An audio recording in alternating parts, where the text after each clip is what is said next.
Pikachu, like it was just a speedometer or a pedometer. What was it called? A step counter. But it looked cool. I always wanted one of those poker decks, you know? Never got one of those because they were just too expensive and you can't find them now. Well, they can, but they're expensive. Hey! Swiatek versus Alexandrova is coming up. It's on Louis Armstrong. But we've also got Auger-Aliassime taking on Rublev at the moment as well. And then later we've got Gauff versus Osaka. So a lot of tennis coming up. And then tonight, Sinner Bublik, the rematch. The rematch. I hope it's being branded as the rematch.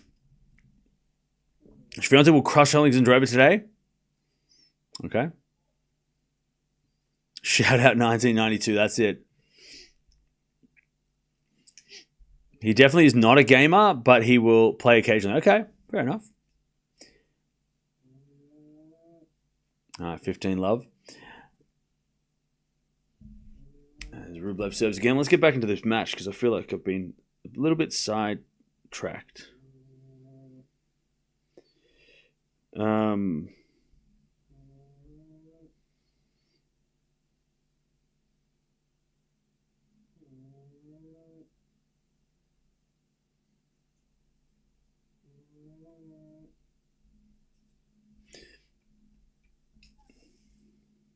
So winner of this will play Demonor. That is confirmed.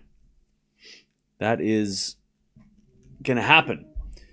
And now Demon, after a very straightforward win, can go sit in the locker room and see what this match is all about.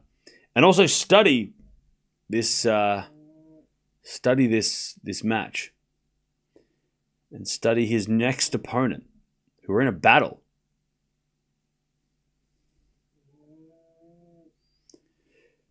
Is that a grey hair I see? Okay, diff.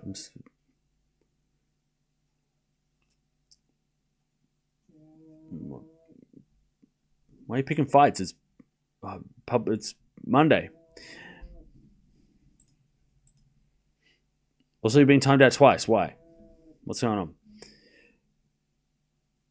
It's a while since Cam has not covered Swiatek. We always watch Swiatek.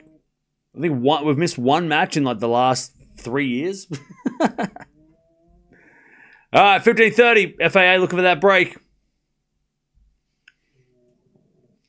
As the return goes in the back of the Rublev. Auger-Aliassime down the line. Rublev with a passing shot. Auger-Aliassime with a volley. Rublev gets it. And then Auger-Aliassime can't volley it back. Rublev says, sorry, I nearly took your head off, but you're winning, so. All right, 30-all. 30-all. Are you covering her today? We're literally watching her now.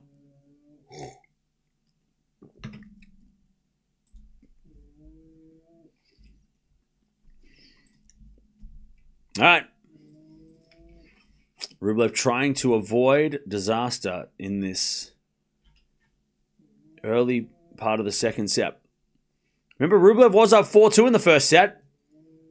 So he really, really needs this second set. Can you believe how famous you are, Cam? I am not famous. Zero. Not at all. 40-30.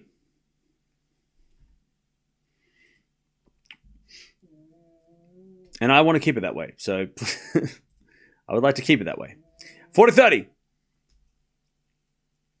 There's a forehand rally down the line to the forehand of Felix. Felix puts a forehand in the net. It's 1-1.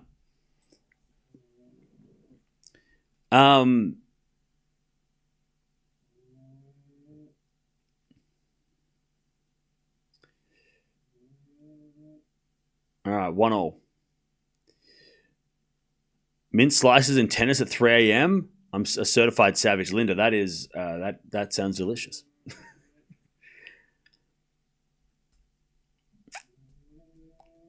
Her games are over so quick, easy to miss. True. Look, it's Alexandrova match is going to go one of two ways, right? It's either going to be a battle because Alexandrova is very dangerous, or Alexandrova is going to hit 20 double faults and Swiatek's going to win under an hour. They're the two things that are going to happen. Look, it could be a bit of a roller coaster too, right? It could be Swiatek wins the first set 6-1, and then Alexandrova lights on. Okay, Alexandrova is very similar to Ostapenko style-wise. She's a little bit more, she's not as outspoken, or, she's not as, she's a little bit more conservative on the court and a little bit more reserved, but her game is just as dangerous.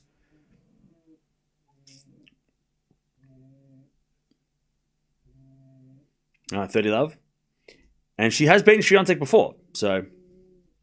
But when she's on, it's one of those players that Swiatek, one of those styles, that Swiatek struggles with, right? But that is the question. Will she be on? Because she could overpower Swiatek today. That could happen. But also, she could hit, like I said, 20 double faults and lose in an hour, and Swiatek gets through. 30-15. By the way, Swiatek, if she does win, will take on the winner of Anisimova, Haddad Maia. I want an Anisimova rematch. I feel like Anisimova just didn't get, people are gonna, if we get that match, people are gonna think that this is easy. No. If you know your stuff, and even if you're a Swiatek fan, you know that you're going to be a little bit nervous going to that match. You know how good Anisimova can be.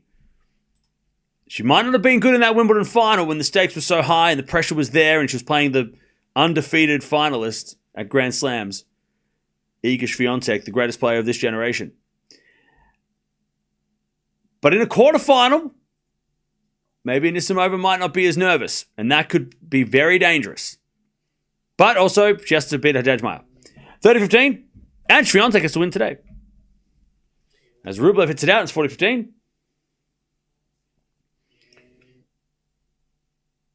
And I would be shocked if Anisimova didn't make it, make it way closer.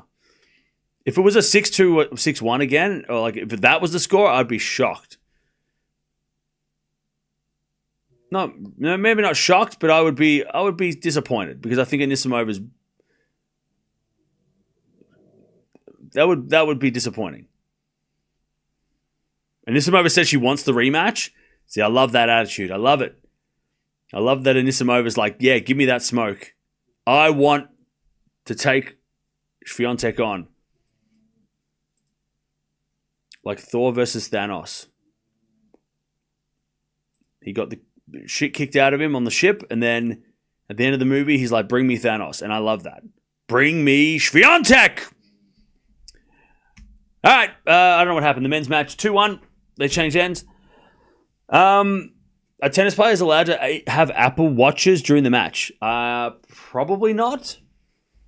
Probably not, because they have coaches could send them messages and stuff, so probably not. What happened to Raducanu? Just got outplayed by a very crafty Vondrousova.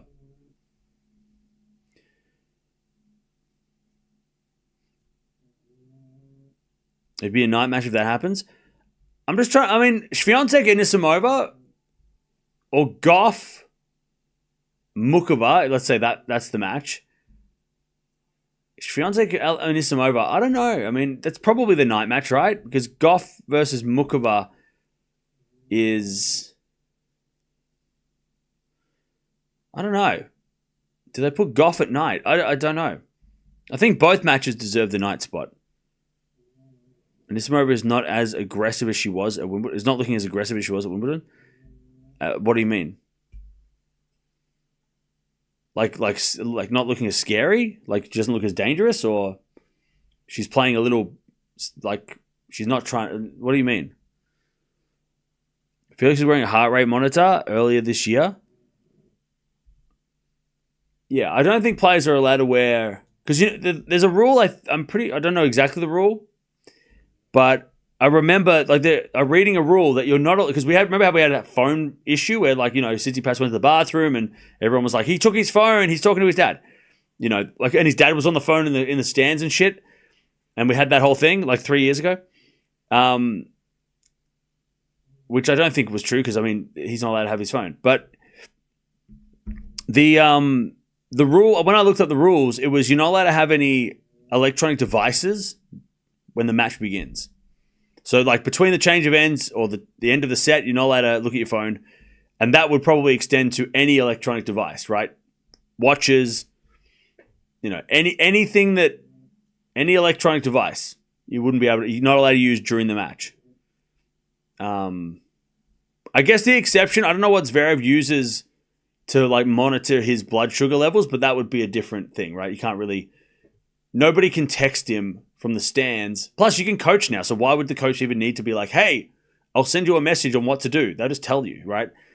But yeah, I think the rule was, like that I read a couple years ago, was you're not allowed to have any electronic devices.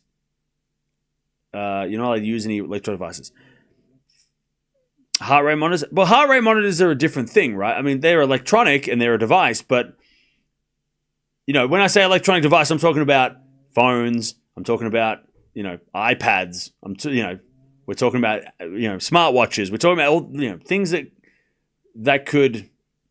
you could communicate with.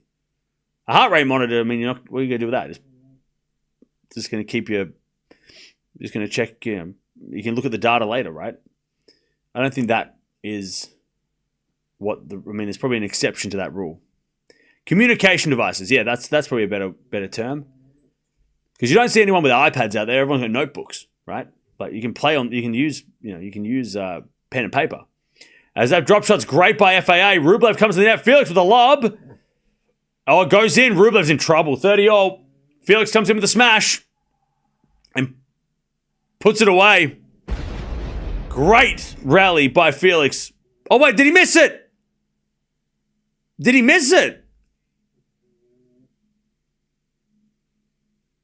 I thought he hit it. It glitched. Everyone cheered like it was in. He missed it?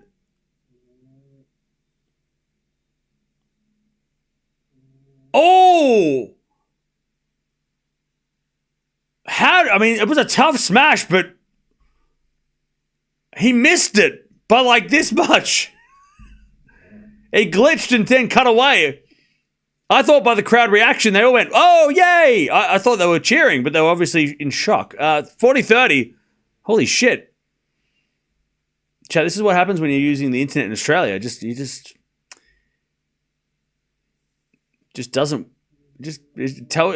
lies to you. Deuce. Yeah, Felix missed that. The crowd reaction was of like happiness. It was weird. They were like, woo! Unless they're all Rublev fans. US Open crowd is always drunk. I don't know about that. All right, first serve is a fault, second serve.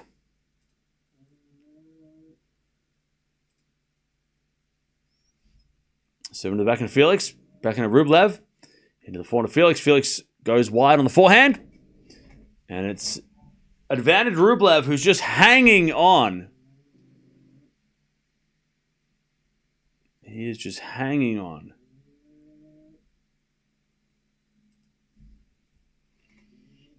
Who does de Minaur have a better chance against if these two play to get to his first semi?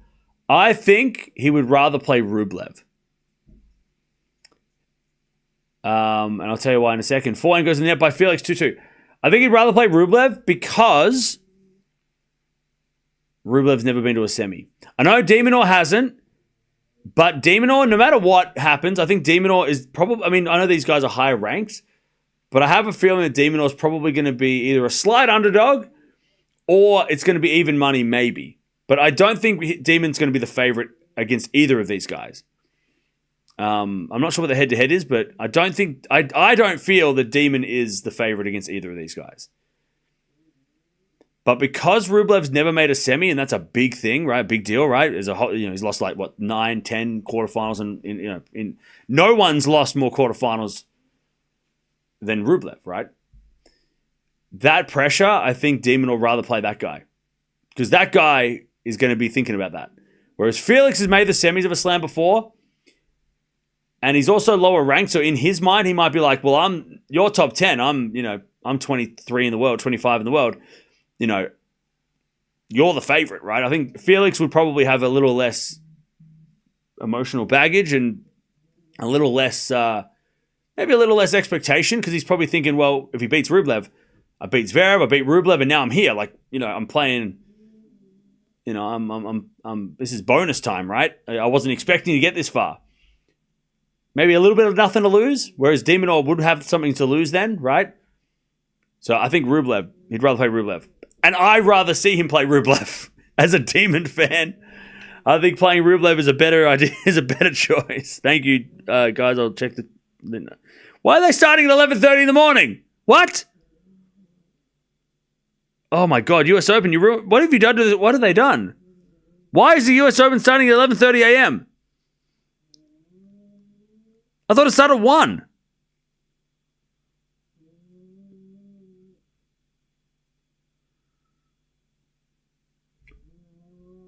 By the way, tomorrow matches, all 4 matches, bangers. Bangers. Like, there is no bad, on paper, no bad matches tomorrow. But why are they starting at 11:30 in the morning? That's wild. On a Tuesday. I thought they started in the afternoon. I mean, maybe so they don't crash into the night session because they think Alcaraz is going to go 5. If Alcaraz doesn't go 5, they're going to finish they're going to have 4 hours between. Kamai cannot wait for Noel vs Fritz tomorrow. Yeah, that's going to be fun. Thank you, Aryana, for the 2. Yeah, so Krejcikova Pegula, followed by Lehechka Alcaraz, then Sabalenka Vondi, and then the last match of the night is going to be Djokovic versus Fritz. That is a hell of a schedule. What a schedule.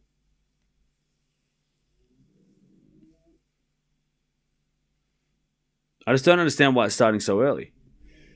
That seems weird. I mean, the Australian Open starts at 1 p.m. Anyways. 40-15. Ace out wide. Felix. 3-2. By the way, FAA, underrated serve. Very underrated serve.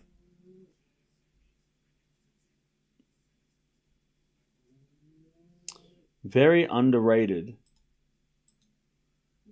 serve. Rip Cam sleep again. My sleep has been ripped for weeks. Now, I was just hoping it would be a little later start, but that's all right. I'm not mad to wake up for those matches. Those matches are crazy. If the first match was I don't know if there's going to be any. I don't think we're going to get any bad quarterfinals, to be honest. I think every quarterfinal is shaping up to be pretty epic. All right, no disrespect to the players, but I'm going to say something mean.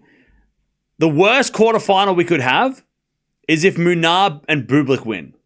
That would be the worst quarterfinal. Or maybe Sinner Munar, because Munar is unseeded and Sinner is the best. But other than that, if that happened, then yeah, but we'd still watch it. But I don't think there's a bad match coming up. And I don't think Sinner's going to lose. So even if Sinner plays Munar or Musetti, we still watch Sinner regardless. De Minaur playing the winner of this, banger match. Doesn't matter who it is, it's a banger. On the women's side, Swiatek.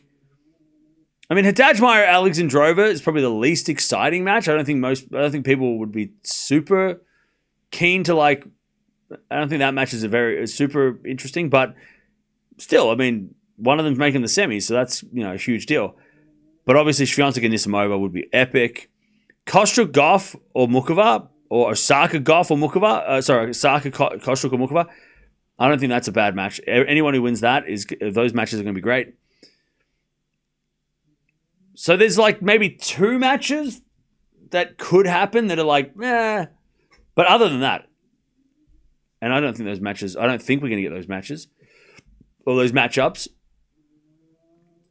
I think that's going to be a pretty fire set of quarterfinals coming up. Anyways, Swiatek serving first. I'm going to go Swiatek in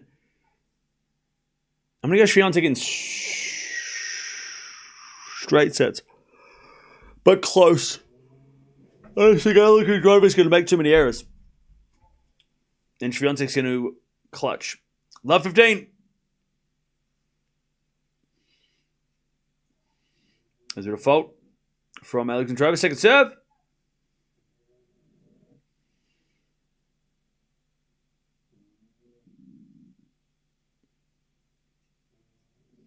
Return goes in the forehand of Alexandrova. And Alexandrova hits it wide. Love 30. Did you get nachos yesterday? Nah. I didn't have time.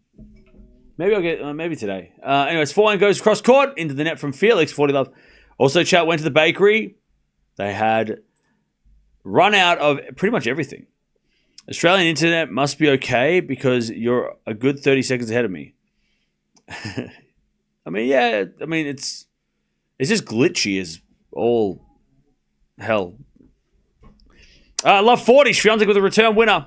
Coco's playing later after the Rublev match. So it could be in a couple hours. All right. Love 40. Swiatek to start. Strong.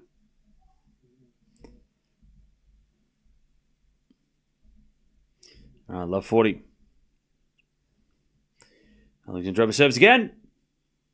To the back end, Swiatek. Backing out from Alexandrova down the line. Swiatek forehand on the stretch. Goes out. And it's 15-40.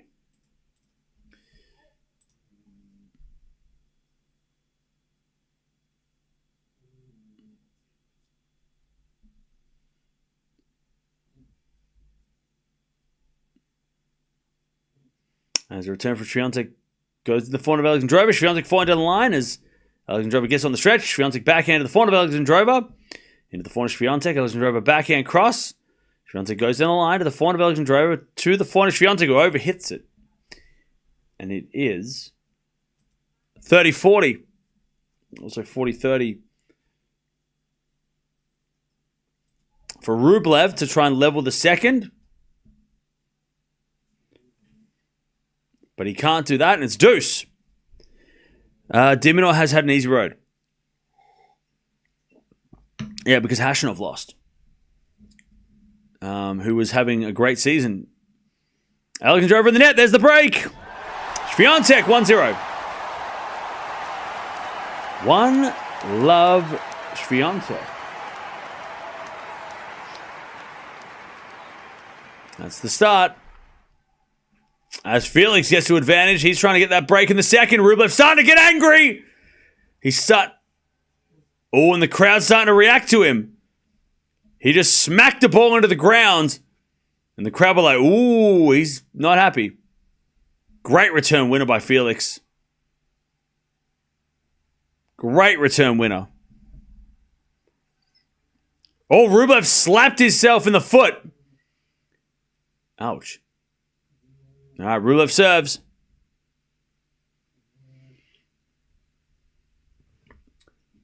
Into the backhand of Felix. Return goes back into Rublev. He hits it wide. Oh, the racket's gone. 4-2. Rublev's racket just took a beating. Didn't break. Just got its feelings hurt. 4-2. Rublev is in trouble. He was up 4-2 in the first, and now he's down 4-2 in the second, and down a setter as well. Now, Swiatek with the break already. 1 love. Felix has got a great opportunity, but he needs to win the second now. Well, he's got Rublev getting tilted. This Felix is a beautiful backhand winner. 15 love. Swiatek double faults, all right. Love 15.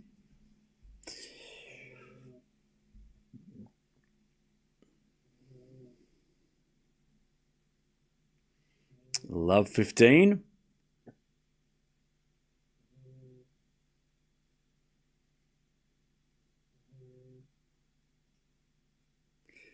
As the return goes back to Swiatek, she hits a winner. Down the line, 15 all.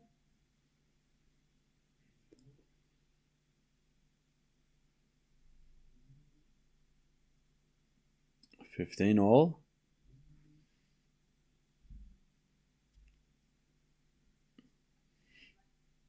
All right, we got a let on the first serve. God, Marat Safin's so cool. I know I said his shirt looked out of place, but when he's sitting there, just with his arms crossed and those sunglasses, God, he just looks cool. He just looks so cool. If he wasn't coaching, is that lady holding a bottle of wine behind him? Anyways, 30-15. She's just drinking out of the bottle. What the hell? Must be water. Surely that's water. 30-15. She's just like clutching a bottle. Like a wine bottle. What the hell? In the coach's box. That's crazy. 40-15. FAA for a 5-2 lead.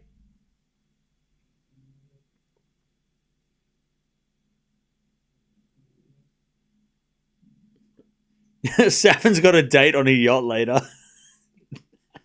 That is so... That's the out... He looks nautical. That's what... Yes. He looks like he's about to set sail. That's what he looks like. He looks like a pirate. A new age pirate. Swiatek 1540. That is... Yes. The stripes... He looks like he's going to go for a... He's going to jump on a boat. That's so true. He's looking very nautical. And it's 5-2 FAA.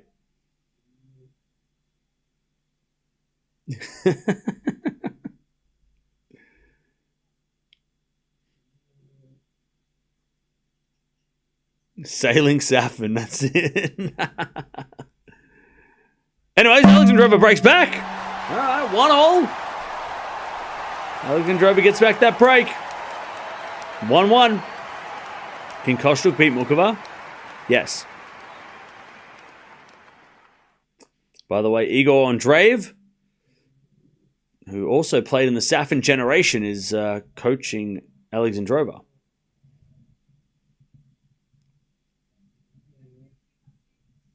Rublev. He's in big trouble.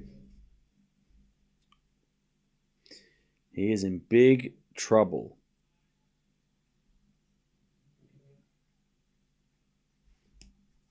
Uh, 15 love. Alexandrova. Would FAA winning be a big upset? I don't think so. I think it was a 50-50 coming in. So FAA winning in straight sets would be surprising, but I don't think it would be an upset. I know the head-to-head 7-1, but if you look at the head-to-head, like if you zoom into it, it's been very competitive, this matchup, every time they played, except for the last time they played. Every match they played could have gone either way. Felix had chances in some matches, didn't take them. I think a straight sets win for Felix would be a pretty big statement. But no, I don't think an upset. I don't think it's an upset. Alexandrova double faults, 30-15. I mean, technically, if the betting was in favor of Rublev like by 1 cent, then yes, it's an upset. But I don't think anybody coming in is going, oh my God, I can't believe Felix is winning. I think after this Zverev match, I think a lot of people, thought that he could win this too. All right. In the net from Swiatek, 40-15.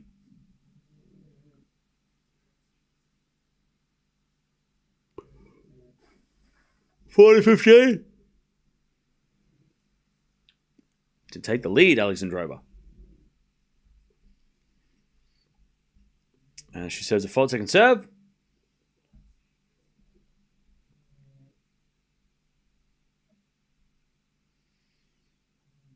As the return goes to the front of Alexandrova. She hits a winner.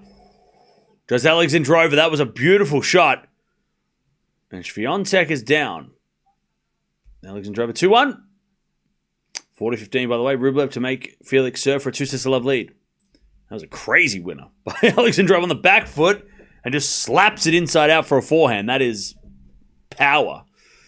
All right, Rublev holds. 5-3, Auger-Aliassime.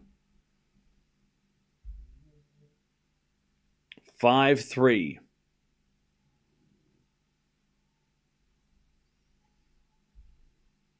He's going to serve her a 2-sets-to-love lead.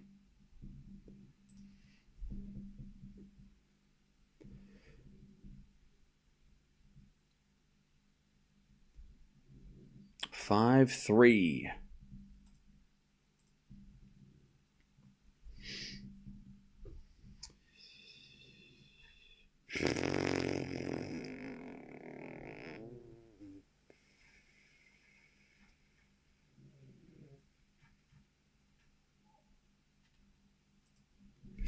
All right.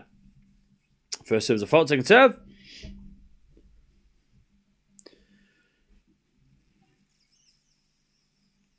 Second serve. As the return goes in the backhand of Auger-Aliassime. Forehand is a winner down the line. And it's 15-love. Hey, Gina, thank you for the 39 months. Appreciate that.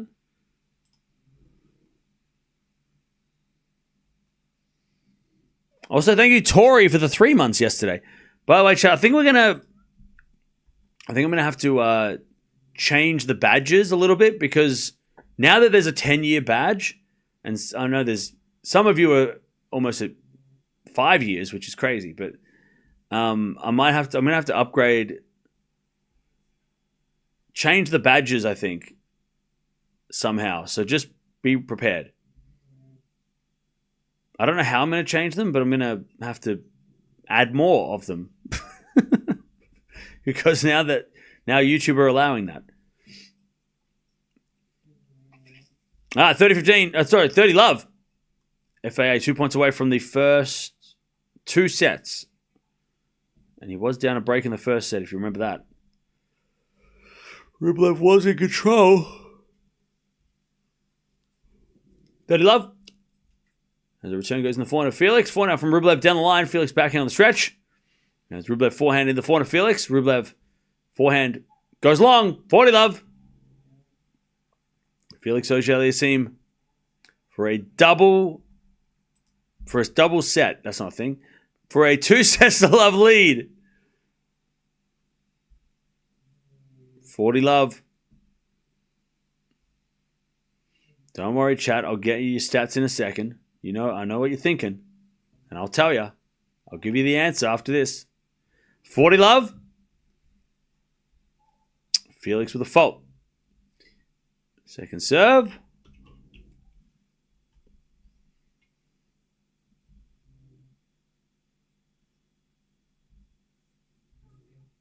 Second serve. To the forehand of Rublev. Rublev hits it out. 2-sets-to-love. Auger-Aliassime leads. In this match against Andrei Rublev, winner plays de Minaur on Wednesday. Swiatek, by the way, she is trying not to go down a break. 30-all.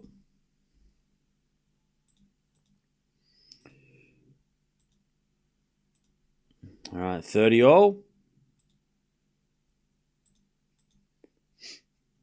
As we're flying out of the backhand of Alexandrova. She goes down the line in the net, Alexandrova, and it's 40-30.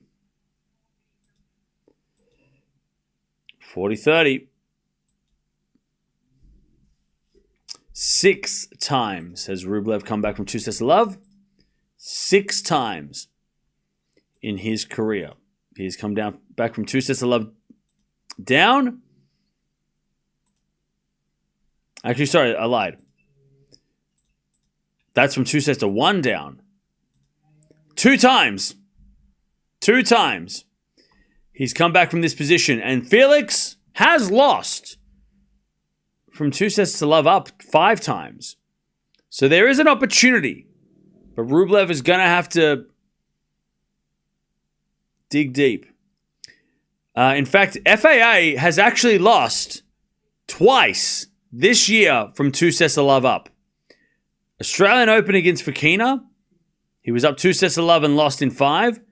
And against Analdi at the French Open, he was up 2-sets-to-love and lost in 5. So it has happened twice this season. Also at Kokkinakis last year at Wimbledon. So 3 of those 5 have come in the last 12 months or so. So that's not a great record in recent times. But Rublev, he hasn't come back from 2 sets of love down since last year's US Open when he was 2 sets of love down against Rinderk Nesh and came back to win 6-2 in the 5th. But yeah, twice. Once against Query at Roland Garros 2020 and once against Rinderk Nesh. He goes on to lose the match 23 times when he's down 2 sets of love. He has lost his last 3 matches when he's been down 2 sets of love. To be honest, he actually did pretty well against Dimitrov last year. He was down 2 sets of love, came back to the 5th, but then lost in 5. And then against against Sinner and also against Fonseca this year, he's down 2 sets of love and lost in straights.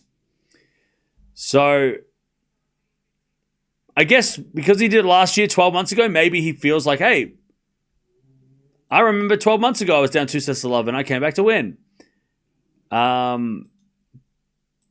But I don't know. Maybe one of the coaches has to tell him that. I don't know. I don't know. Somebody's going to tell him. 40-15. Alexandrova to take the lead.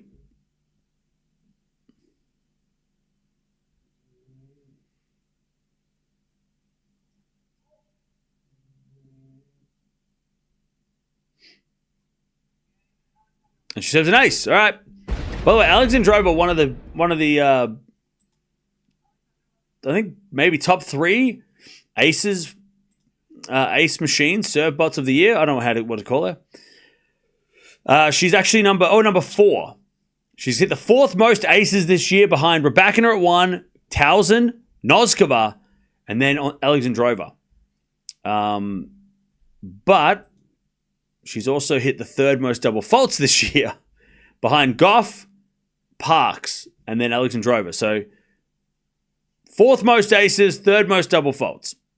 But luckily for her, her ratio is positive. So she's hit 253 aces and 215 double faults. So at least she's hit more aces than double faults. Whereas Gauff, she's only hit 8 aces and 300 double faults. So, and Parks is like on the negative too. She's probably about a 45, 55 aces to double faults. Whereas Alexandrova's in the positive. So that's good. Raducanu, she's only hit 165 double faults and 359 aces before this week. So, yeah. So if you've got a positive record with double faults and aces, ace to double fault, then you're doing all right. You're doing pretty good. You're pretty decent on serve. Definitely a weapon of Alexandrova is her serve.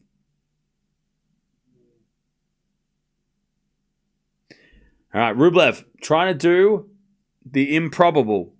That has come back from 2 sets of love down for the 3rd time in his career. Tennis commentators at Live doesn't know what you said. What do you mean? Hey, Billie Jean King's in the house. They named the whole place after her. Do you reckon she just gets to she has to walk in, right? There's no way they ask her to show the ticket, right? She's like, my name's on the building. Like, what are you talking about? I am Billie Jean King. There's no way, right? There's no way she has to buy a ticket. Ever. They called it the Billie Jean Tennis... What do they call it? Wait, hang on. The USTA Billie Jean King Tennis Center. Wait. Tennis... She doesn't need to pay for it. Surely she's... Never. The USTA Billie Jean King National Tennis Center. That's a long name. They named the venue after her. She can just walk in there. If anybody asks her for ID or for a ticket, they will probably get kicked out. FAA breaks! I got distracted. Felix breaks! Felix breaks. He's up 2 sets of love and a break. She owns the house. It's her house. Exactly.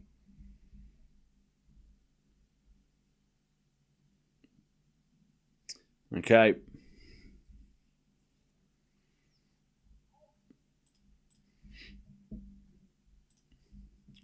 Billie Jean King was a salty player in her day.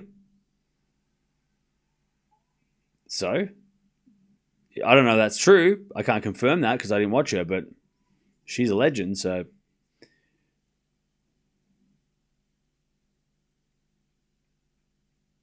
give me an example, because I don't know. Educate me.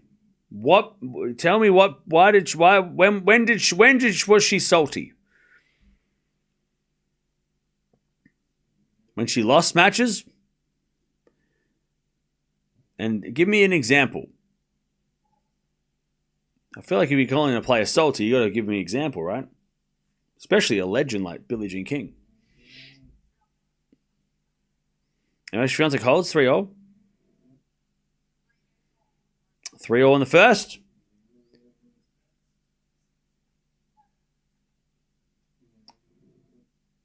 Do you ever see when they questioned Federer of entering Wimbledon? I did. I did see that. But that guy was, that's doing his job. I think it's different with Billie Jean King at the US Open. I mean, I'm sure that every person who works at the US Open knows that Billie Jean King, knows who she is and knows that, she's iconic. She's got an iconic look. You couldn't mistake her for anybody else, right? Whereas at Wimbledon, it's a little different. I think Wimbledon would probably be a little bit more formal. And Roger, but Swiatek just hit a ridiculous volley. That's like an Alcaraz shot. What the hell? Speaking of Federer, that was a beautiful Federer volley by Swiatek. What the hell? It was like a drop volley 360 spin. That was a great shot by Swiatek. Woo! Love 15. Is it a forehand rally? Forehand from Swiatek goes wide, and it's 15-0.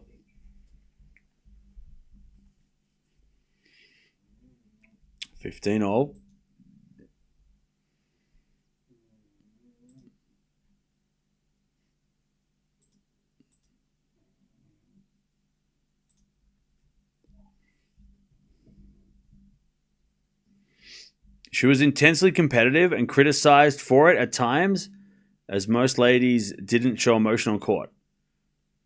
How does that make her salty? That's not the same as salty. Calling someone salty is is kind of calling them like a bad loser. Like she loses and then she doesn't give the play. That's salty. What you said is that she's just a very highly competitive person. Which in the 60s and 70s, shouting and pumping your fist was not, tennis behavior. It's normal now, but back then it wasn't. Jimmy Connors probably got shit for it too. That's not salty. That's salty means something different. Anyways, 2-Love FAA. And Swiatek gets a 15-40.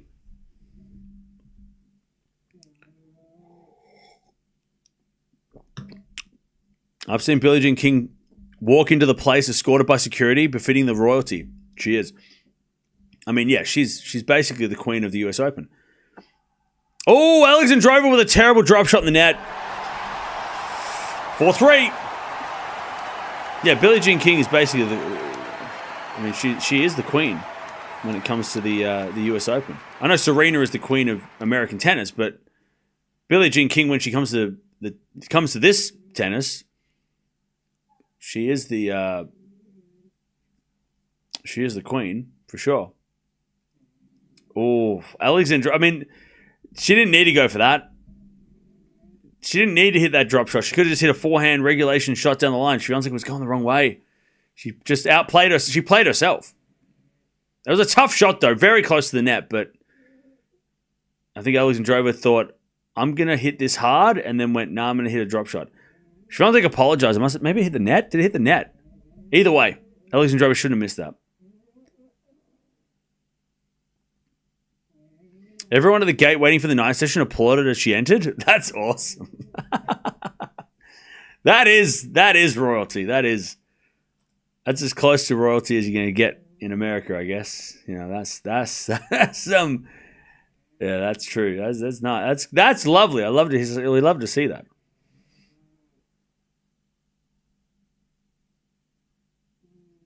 I assume that Billie Jean King is a special guest. I think she's been there every day. She goes to the US Open every day. 30-15. Rublev just trying to get on the board here in the third. He's down 2-6-11 a break. He needs a bit of a miracle, I think. He needs Felix to get nervous, which could happen. You know, Felix does get nervous sometimes. He's never beaten Rublev in straight sets. There's a backhand into the forehand of Rublev and Felix in the net with a forehand. Hang on, let me just double check that I didn't just make that up. Let me double check my stats. He has never beaten Rublev in straight sets. He's beaten Rublev once, and it was in 3 sets. I get to keep my job. Let's go. All right, 40-15. Swiatek with a break. 4-3. 4-3. Swiatek serves again. An ace. What a serve. I tell you, Wim Fizette can take full credit for Swiatek's serving over the last 12 months. She is serving so... I mean, that's how she won Wimbledon. She doesn't win Wimbledon if that serve doesn't get better. And her serve is a kind of a bit of a beast now. It used to be a vulnerability, right? That's why we're guessing that's why she got Wim Fizette on, because her serve was attackable. But now, that serve is a weapon. It's funny, because Alcaraz kind of did the same, and she serves an ace on time. That's exactly what this guy said. Come on. What was I saying about her serve? She serves an ace. Thank you, Swiatek, for making me look smart. Alcaraz is the same, though. I mean, Swiatek and Alcaraz both have beefed up their serves in the last 12 months. And it's definitely helping. Hey, Jay, thanks for joining. Welcome.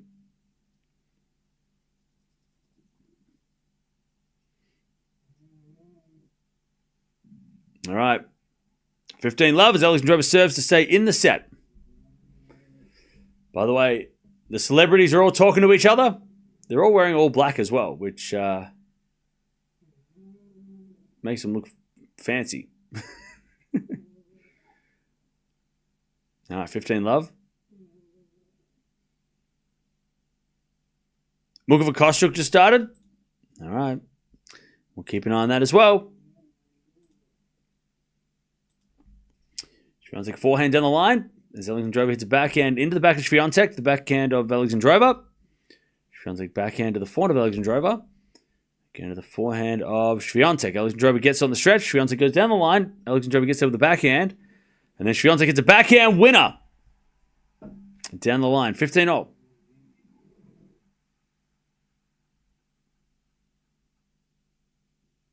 $15-all.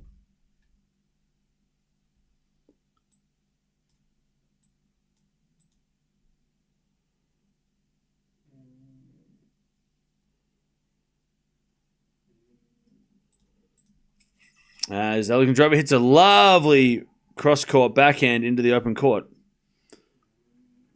30-15. All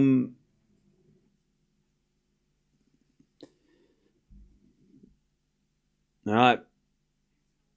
30-15. Alexandrova serves again.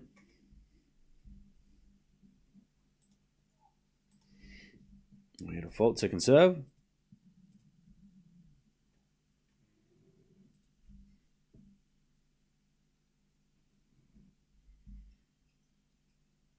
Return goes out by Swiatek, and it's 40-15.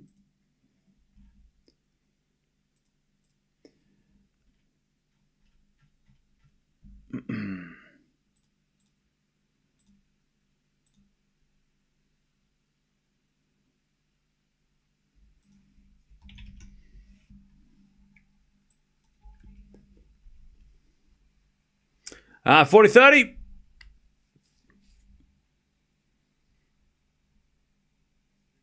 Beautiful shot by Swiatek on the return. 40-30. That's Rublev at 15-30. Trying to get this break back, but it's 30-all. Felix making it tough. Alexandrova double faults. And it's deuce.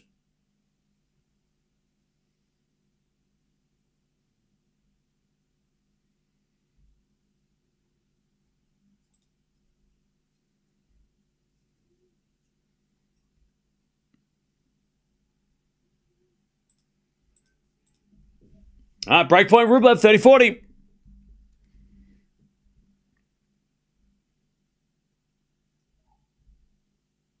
Alexandrova double faults again. All right, love advantage.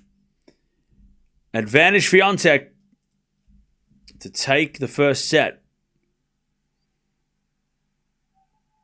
And Rublev trying to get back on serve. As the return goes to the back end of Felix. Rublev can't get it. And FAA survives. Deuce. As a return from Swiatek to the forehand of Alexandrova. Slice in the net though. There it is. Swiatek first set. Not an easy first set. Alexandrova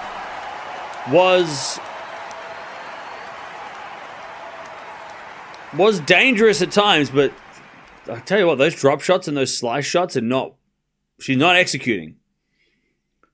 And she knows it. Those shots were not what she wanted. Hey, it's the Empire State Building. All right, Rublev, he hits it wide. It's advantage Auger-Aliassime.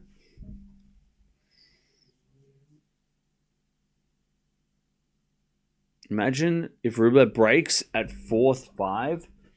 It might be the turning point of the match. Maybe, yeah. He's got to get there first. I mean, he's still down a break here.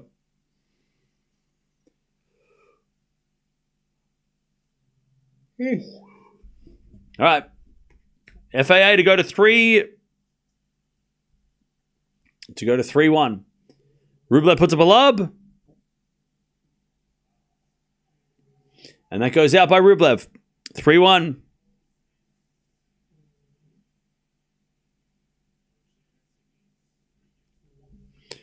Okay. 3-1. Auger-Aliassime with the set and 2 sets 11 a break.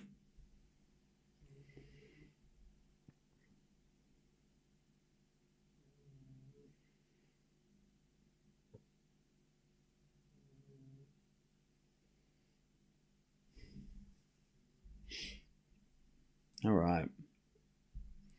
When Billie Jean King first won the US Open in 1967, it was called the US Championships. The next year, Arthur Ashe won the men's competition. Nice.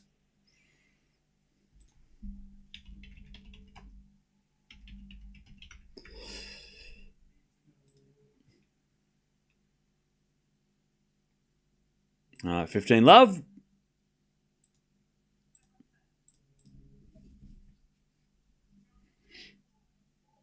As Rublev serves a fault, second serve.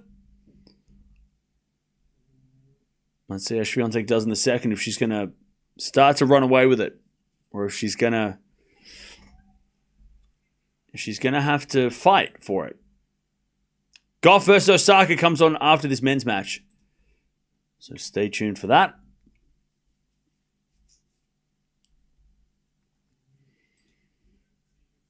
All right, 30-15 Rublev.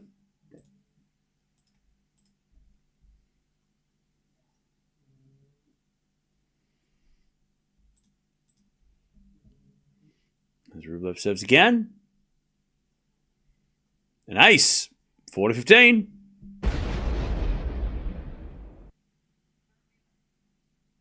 $40-15.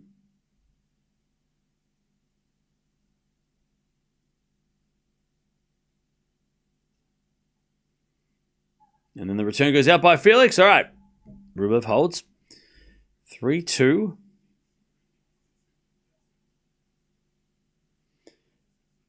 Also, Swiatek, 30 love.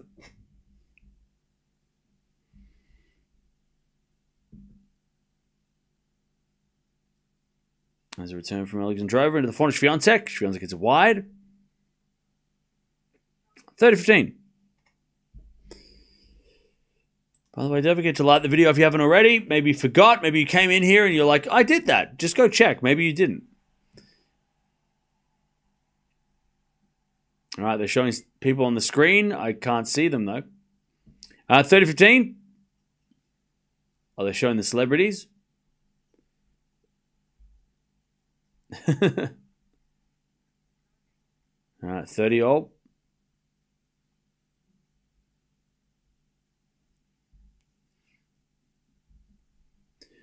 I wonder how many people are going to show up for the next match, because I'm sure there's going to be some celebrities in the Coco match.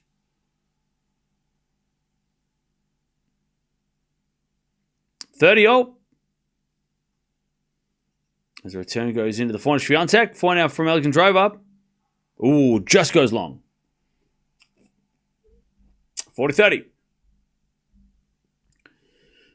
Looking for breaks already. All right.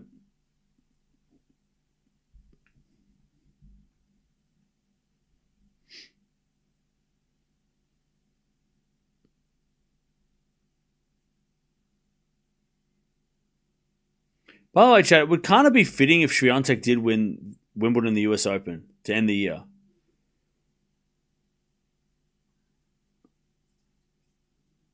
Like, she is the generational talent, right? She is the best player of the decade. For her to win, like, yeah, she dominates the French for so many years, and then kind of out of nowhere, she wins like the last two slams of the year when we all thought, well, we didn't think Wimbledon was really... After the French Open, we thought, oh, man, she's not playing that very well. And then she wins Wimbledon.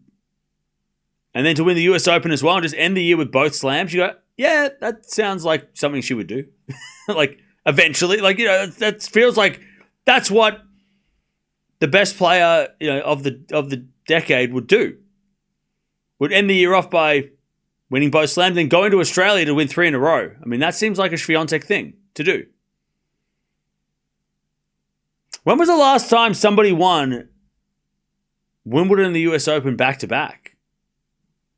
Because it has to be Serena on the women's side. It has to be Serena, right? I feel like it doesn't happen that often. Do many players win the Wimbledon US back-to-back? I feel like it doesn't happen that much. Besides, like, the GOATs and, you know. Like, how many players have won the US Open and Wimbledon US Open back-to-back?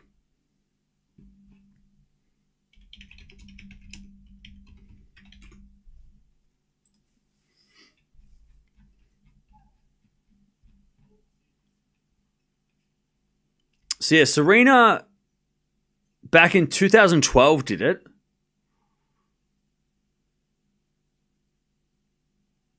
And that was a lot. So it's been a minute. And then before Serena, it was Serena again in 2002. Venus did it in 2001. Steffi did it a bunch, obviously. Navratilova did it a bunch as well back in the 70s and 80s. Chris Evert did it back in the 70s. So, I mean, so it's basically... Margaret Court did it as well. So it's basically, if you win I mean, that's a great bunch of names. If you win Wimbledon and the US Open back-to-back, you put yourself in pretty rare company. You know, not many players have done that. You know, Serena, Venus, Steffi, Martina, Chrissy, Court. I mean, that's a pretty good list to be a part of. 30-15. That's a pretty good list. All right. Swiatek comes to the net. 30-all.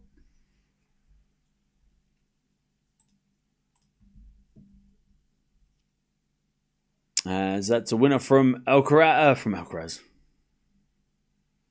He's not even playing today. I don't even know where that came from. 40 love. Rublev.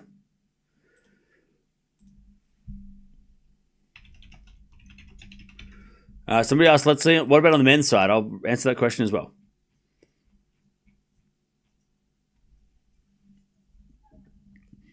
All right. And that goes out by Rublev, 40-15. Swiatek looking for the break. She's a backhand winner, 30-40. So on the men's side, Djokovic did it in 2018. That was the last one to do it. So Sinner's trying to obviously do it. 2015, Djokovic did it there as well. 2011, Djokovic. 2010, Rafa. Roger did it for 4 years in a row. Pete did it back in the 90s, where he won Wimbledon and the US back-to-back. He did it in 93, 94. 93, 95.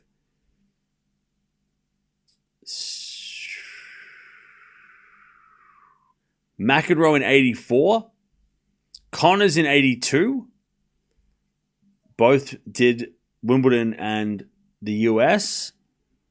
Connors did it a couple of times, as Rublev holds 4-3. And then, of course, Laver back in the 60s. So again, yeah, it's not easy. John Newcombe did it back just before the Open era, 67. In fact, his first two slams were in 1967, where he took the US Open, Wimbledon US Open back to back, by beating some. It was weird because back in 67, Laver and Rosewell were not in those slams. So the first two slams that Newcombe won, and we've spoken about this with Roy Emerson. Like, he had 12. Again, you can't take that away from him, but you also got to remember that between 1962 and 1969, Laver, Rosewell, and some of the other big names were playing in a different tour, which wasn't part of the slams. It was called the Pro. Was it the Pro Tour? Was that the name? And they were competing for different trophies that were like the equivalent of Wimbledon, but it was like a different Wimbledon. It was like Wimbledon. It wasn't the official Wimbledon. So Nuke winning his first two Grand Slams didn't have to play Laver or anyone like that, but he did win 7, and he won his third slam in 1970. And he beat Rosewell in the final. And he beat Emerson along the way too. So again, you can't take slams away from people, but you got to remember that between 62 and 68, the tour wasn't. It was cut in half.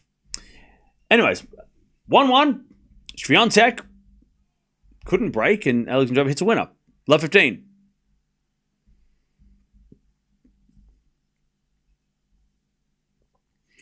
Yeah, I wouldn't call the Pro Slam Wimbledon light. It was probably more competitive, all the best players were playing in I think it was called the Wembley Championships. The Wembley Championships were way more. I mean, the level, they had all the professional players who were the best players in the world. They and then Wimbledon was, the amateurs, the amateur tour really. For that period. And then they obviously had the Open era, which combined everybody, and then everybody played everybody, and the rest is history. Oh wait, Greg, were you referring to Wimbledon Light as in like Wimbledon Light was like during those times that Wimbledon was Wimbledon Light? All right. FAA, 30 love. He's 2 games away from making the quarters. 30 love. Swiatek gets a beautiful backhand down the line, 30-15. The Wimbledon Championship, the Wembley Championships were indoor as well. Not sure how they fit all the courts in. Was it really? That's interesting. That is interesting. All right, 30 love. As Auger-Aliassime with an ace down the tee. 40 love. Swiatek gets a 40-15.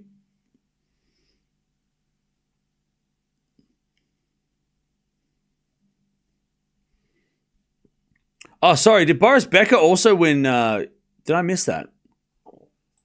Boris Becker did it as well, did he? Oh, he did back in 89. My bad. Yeah, Boris Becker as well. Sorry, I'm blind. Anyway, it's 5-3. Yeah, Boris did it back in 89 as well. So he's on that list too. So again, it's a pretty good list to be on.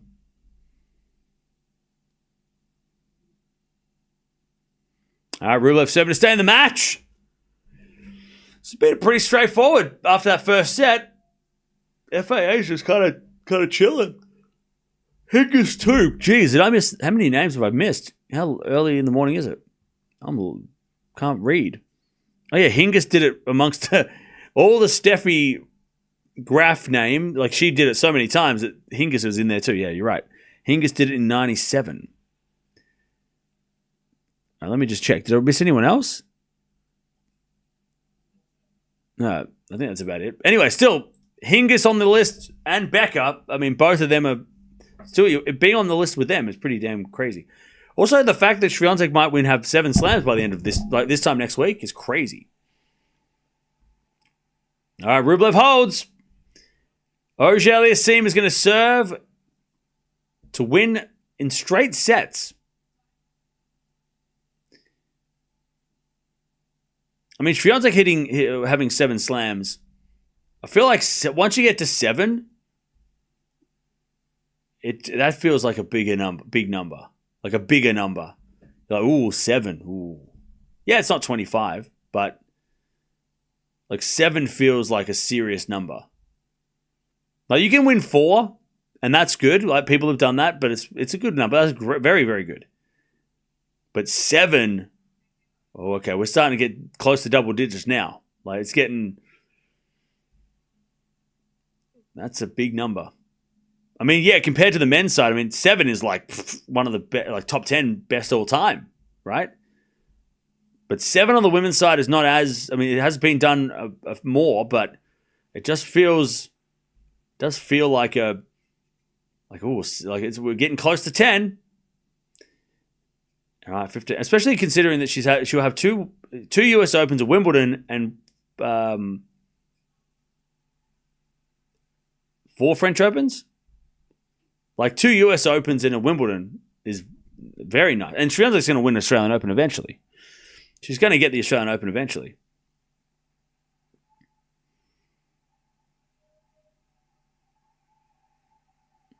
All right. Auger-Aliassime is going to serve for the match and play de Minaur in the quarterfinals in a couple of days. Canada versus Australia.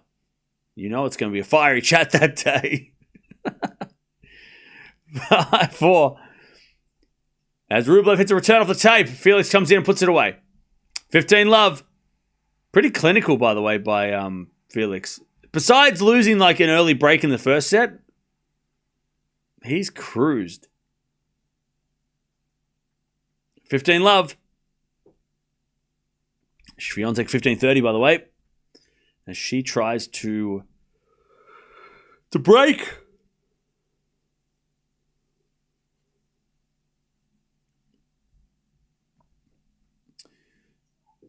All right. As Felix serves an ace. 30-love. 30-love.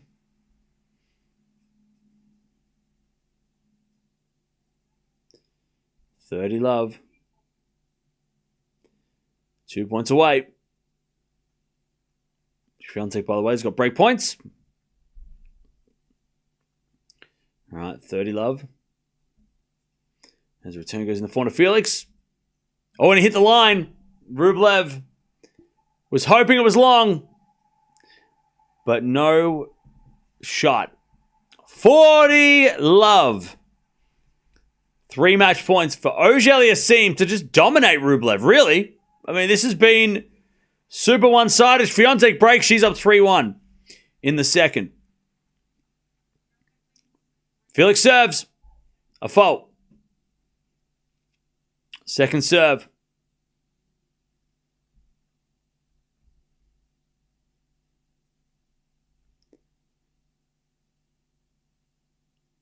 Serve in the back of Rublev. Good return. Felix hits it back into the front of Rublev to the back of Felix. He hits a winner down the line. No reaction either. I mean, Felix is like, yep, I did it. He wins his second ever match against Rublev and his first in straight sets. And he doesn't even, like, he just kind of looked at his coach. He's like, yeah, we did it again. Like, he's like, I'm going to win the thing.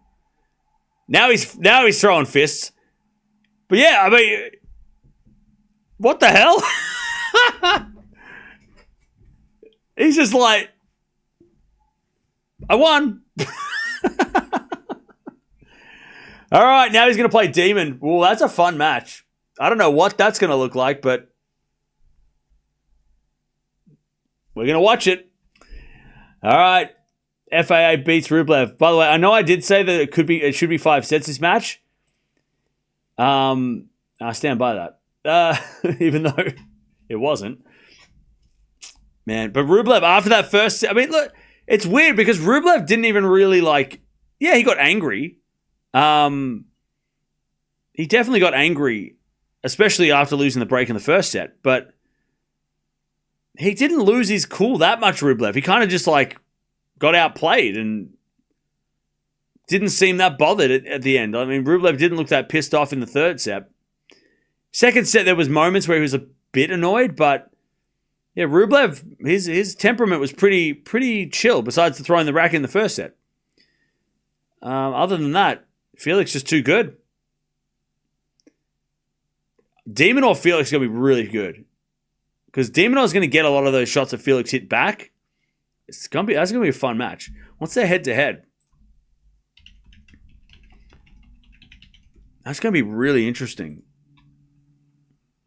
They did play in Rome last year. It was 3 sets demon.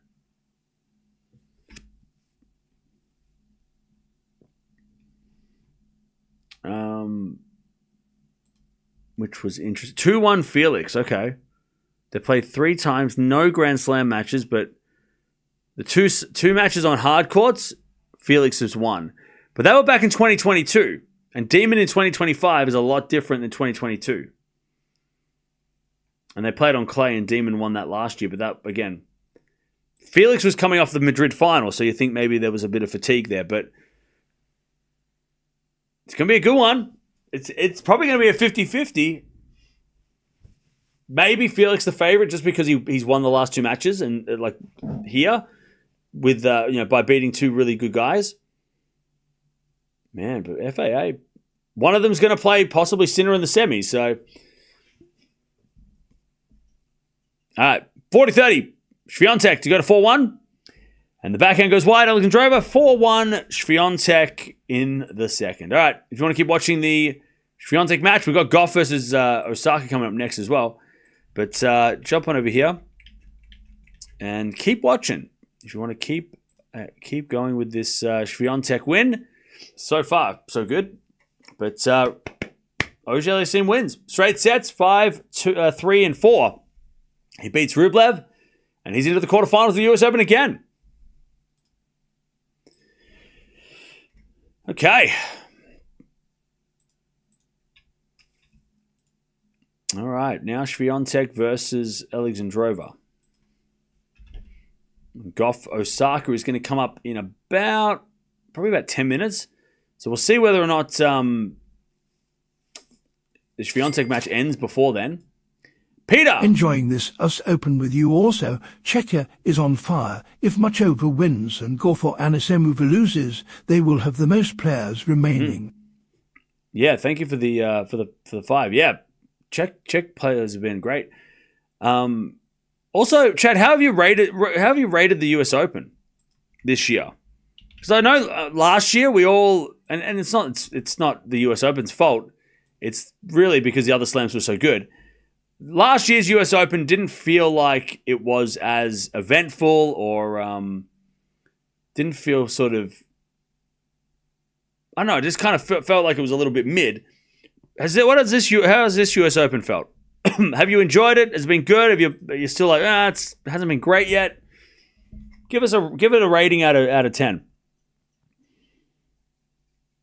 I feel like it had a lot of drama at the start, which was kind of, it kind of got exhausting after a while because we had this multiple, a lot of drama. There was a lot of different drama going on, and then there's a lot of injuries. But I feel like now it's starting to we're starting to get those matches that we wanted, and we're getting some great matchups. So I feel like I'd probably rate it. I think it's probably been maybe a 6-8. It's been all right. 6.8 for me. I feel like we just haven't had a top player play in Epic on the men's side. That's what it's missing. If the first week had a Fognini Alcaraz like we had at Wimbledon, then I would probably put it in a 7-8, right? We just haven't. I mean, Djokovic, yeah, he's played 4-set matches, and so has Sinner, right? He played a 4-set match. Alcaraz has cruised. But if we had one of those guys that played 5, maybe today, maybe it is today, maybe Bublik Sinner is that match. Maybe Bublik Sinner is the match, and then by the end of the day, the first half of the tournament is like epic. But I don't know. It's just kind of missing that one. We've had upsets, which is fun, and we've had epic matches, but just that one unexpected banger or one player. We haven't really had a big upset on the men's side either, really. Draper withdrawing wasn't really an upset. Zverev losing. Maybe Zverev was the biggest. I mean, it was technically. But it didn't feel like, oh man, Zverev losing, that shocked the world. It was like, Felix is more than capable.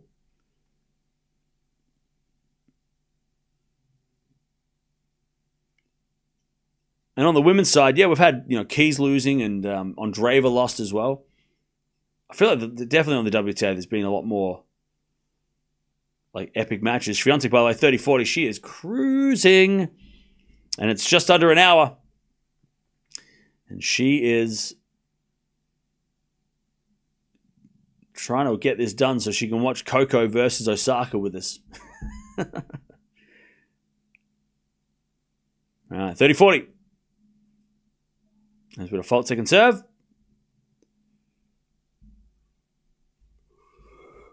Oh, pardon me. Second serve. Double fault. There is the break. 5-1. 5-1. Swiatek is going to serve for the match. 5-1. Let me fill my tee up for the next match.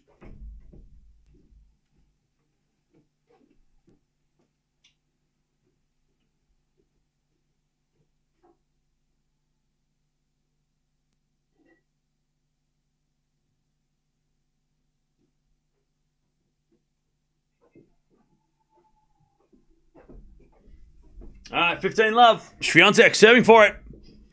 Gee, Chad, I said at the start of the match, it's either going to be a close three-setter or Swiatek's going to win in less than an hour, and it's 3 minutes less than an hour. 2 minutes less than the hour. So she's got to win this game in the next 90 seconds. 15-love.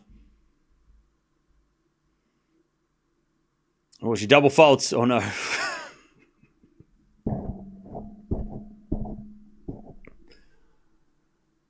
$15-all.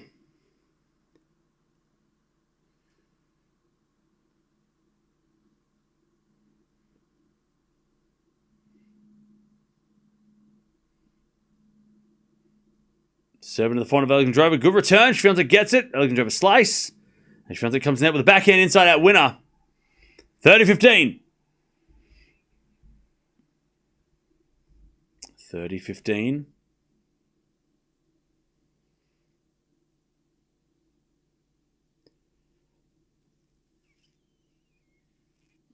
As Swiatek serves again. 2 points away. 59 minutes played. Serve the front of Alexandrova. Return goes to the front of Swiatek. Oh, she hits it out. 30-all. I don't think it's going to be less than an hour. 30-all. Fast forward to 2 hours from now when we're playing a tiebreak in the third. I wish it was. Oh, I wish. I wish what I said was right. 30-all. 2 hours later. Serving to the front of Alexandrova. Great return. Swiatek gets it back. Alexandrova to the front. Swiatek gets a passing shot wide. And it's 30-40. To get one of the breaks back. 30-40. And it has been 1 hour. 1 hour exactly.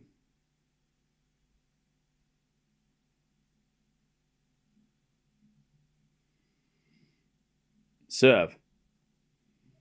There's a fault. Second serve.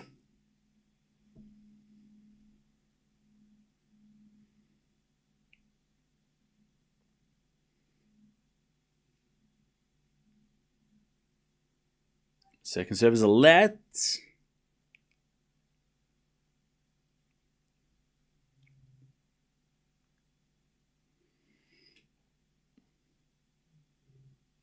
Alexandrova could be a real threat, lol.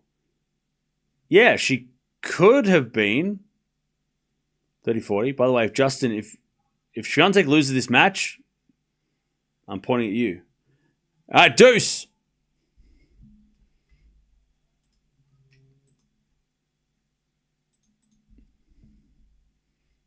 All right, deuce. Swiatek serves again.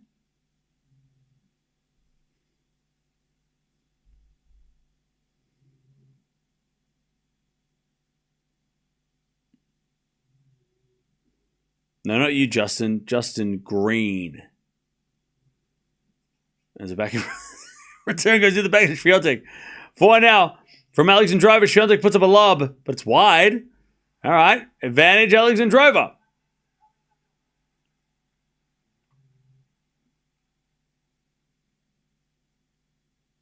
Advantage Alexandrova.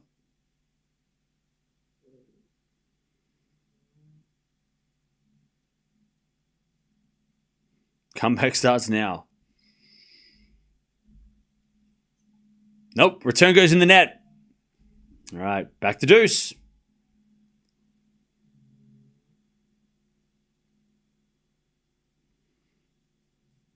Back to deuce.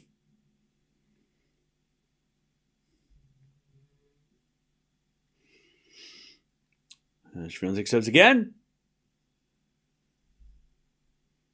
Into the forehand of Alexandrova. And Swiatek in the net with a forehand, and it's advantage Alexandrova.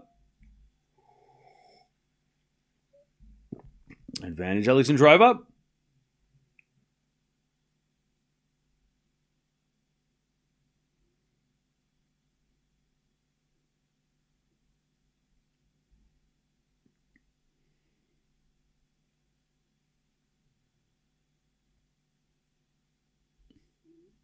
Serve is a fault.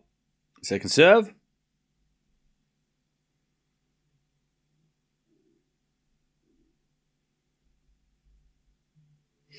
Second serve. Into the forehand of Alexandrova. Swiatek forehand. Again, the forehand of Alexandrova. Swiatek with again forehand to the forehand of Alexandrova. And Alexandrova hits it down the line and long, and it's back to deuce. Alexandrova just can't break.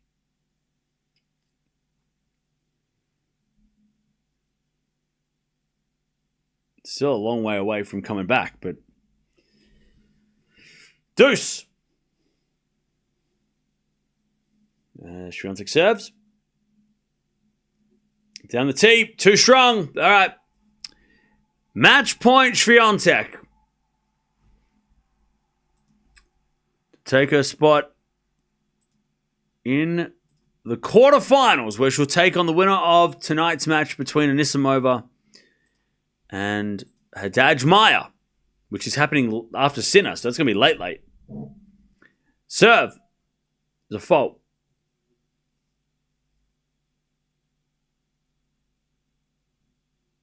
Second serve.